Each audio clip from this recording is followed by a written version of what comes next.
One of Chicago Fire's founding protagonists, Brian Otis, Zvansek, Yuri Sardarov, won people over with his endearing demeanor and generous heart right away.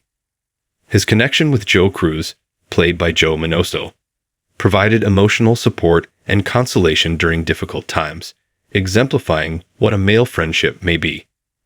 During his 7 seasons, Otis experienced both highs and lows, but no one truly believed he would go anywhere. Then, in Chicago Fire Season 7's finale, lives were left on the line. It was clear from the promotional materials for Season 8 of the Dick Wolf franchise series that someone wouldn't make it, but Otis was part of the key art for the season. While he was initially ruled out, leading to the shocking turn of events in the Chicago Fire Season 8 premiere, Otis was killed off, and there are still many questions about why that was and whether he could return as others in the One Chicago universe have done. Otis' death in Chicago Fire Season 8 explained. Otis died in the line of duty. During the Chicago Fire Season 7 finale, Firehouse 51 was called to a mattress factory fire. The entire situation was reminiscent of Chicago Fire Season 2 finale, when everyone went inside and our hearts were in our throats. This high-stakes situation made it clear that someone important wouldn't make it. The finale left on a cliffhanger, with almost all of Firehouse 51 managing to get into a room. Otis didn't make it in time, and the water from the fire trucks sprayed into the building. Those temperatures would be enough to turn the water into scalding temperatures. They managed to race Otis to the hospital, and it looked like he could potentially make it. In Chicago Fire's Season 8 premiere, the fire was under control, and the members of Firehouse 51 could look after themselves. They managed to race Otis to the hospital, and it looked like he could potentially make it. Sadly, he died in the hospital with Cruz beside him, leaving many members of Firehouse 51 heartbroken, and marking Otis' lasting impression in Chicago Fire. Otis was killed off, and Yuri Sardarov's exit was to highlight the stakes in Chicago Fire. Firefighting is one of the most dangerous jobs in the world, and despite all the training and safety gear, there are fears that people won't make it through their next shift.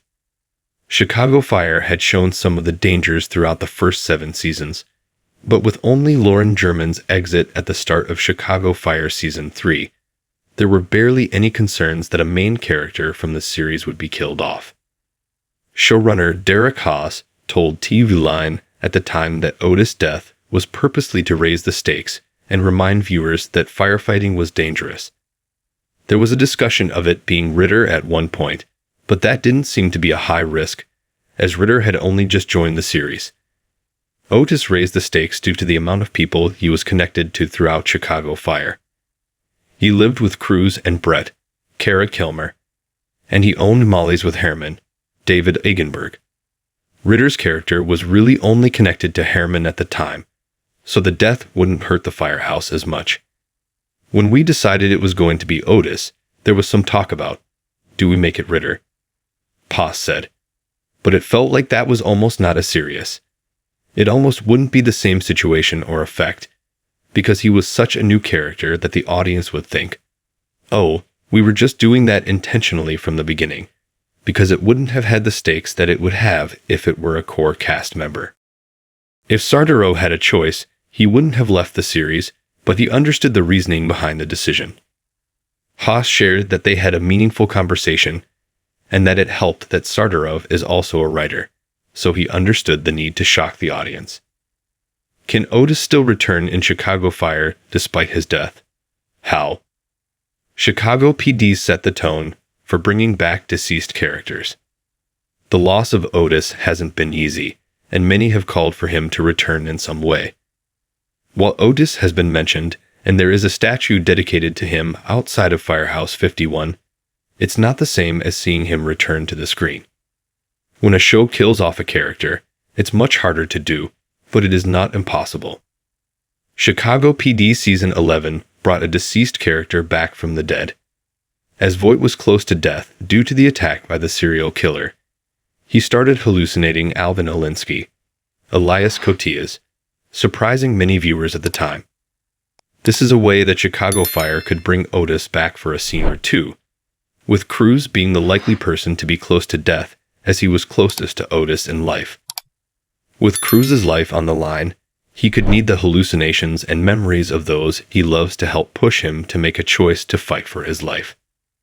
Characters returning in a dream world are used a lot by TV shows, and it's an easy and realistic way for Chicago Fire to bring back Otis.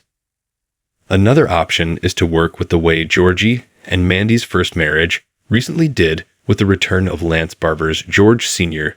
Despite George Sr.'s death in young Sheldon, he returned via a dream when Georgie was sick with the flu, offering Georgie the boost he needed to know that he needed to look after his health to be there for his daughter Cease. Characters returning in a dream world are used a lot by TV shows, and it's an easy and realistic way for Chicago Fire to bring back Otis. Enjoy Screen Rant's primetime coverage? Click below to sign up for our weekly network TV newsletter. Make sure to check Network TV in your preferences, and get the inside scoop from actors and showrunners on your favorite series. Herman is prepared to replace Pask in position 50. Thanks for watching this video. Please subscribe my Fast Gossip 24 to our channel, and stay with us.